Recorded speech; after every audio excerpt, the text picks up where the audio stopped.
तो मेरे पतिदेव का कुछ समझ नहीं आता, कब कहाँ कैसे भाई उनका प्लान बन जाता है अचानक से। यहाँ पे मैं आराम से सुकून की नींद सो रही थी, इन्होंने मुझे उठा के ही माना। मेरा तो बिल्कुल मन नहीं था उठने का आज, लेकिन उठा दिया। अभी भी मैं मना ही कर रही थी, लेकिन कहाँ मेरे को सोने को मिलेगा भाई।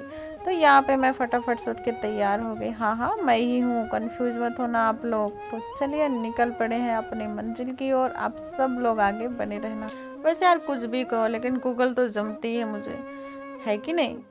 हाँ हाँ, मुझे पता है आप लोग बोलोगे खुद की तारीफ खुद से कर रही है, लेकिन मुझे पता है आप लोग तो करोगे नहीं, मैं खुद से ही कर देती हूँ। तो चलिए आगे की ओर चलते हैं। और मौसम इतना प्यारा हो रहा था ना कि बहुत ही मज़ा आ रहा था, मुझे तो भाई बहुत मज़ा आ रहा था। लेकिन पतिदेव के ऊपर जो गुस्सा था ना, वो सारा कम हो गया ऐसे व्यू को देख के।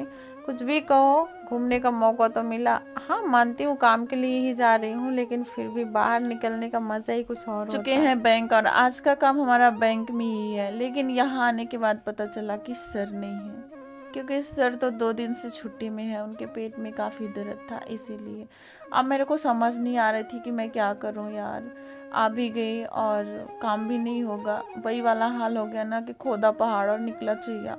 सो भी नहीं पाई और बैंक भी आई, काम भी नहीं हुआ। यहाँ पे मुझे नींद भी आ रही थी और पतिदेव के ऊपर तो इतना गुस्सा आ रहा था ना कि यहीं पे झगड़ा कर दो मन कर रहा था। लेकिन समझ नहीं आ रहा था कि यार लोगों के सामने झगड़ा भी कैसे किया जाए, तो रोने ही लगी बैठ। मेरा गुस्सा देख के पतिदेव को लगा डर, फिर उन्होंने किया सर को फ़ोन, फिर सर आए और हमारा काम भी हुआ। अब लगे हाथ आप लोग मेरी हैंड राइटिंग भी देख लो।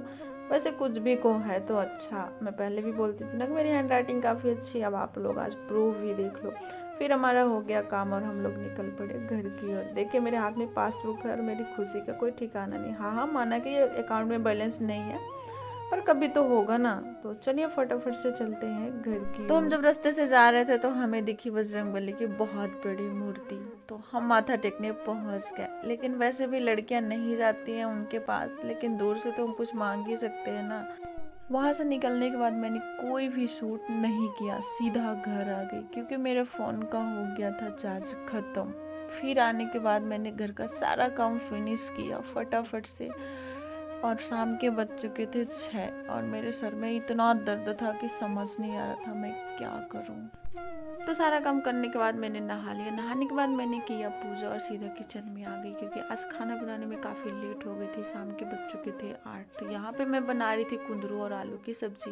मैं साथ में मार्केट से लेके आई थी कुंदरू, तो वही बना रही हूँ। फिर इसके बाद मैंने सबको खाना वाना खिलाया। बीच का मैंने कुछ भी शूट नहीं कर पाया क्योंकि काफ़ी लेट हो गई थी, अभी रात के बज चुके हैं 11।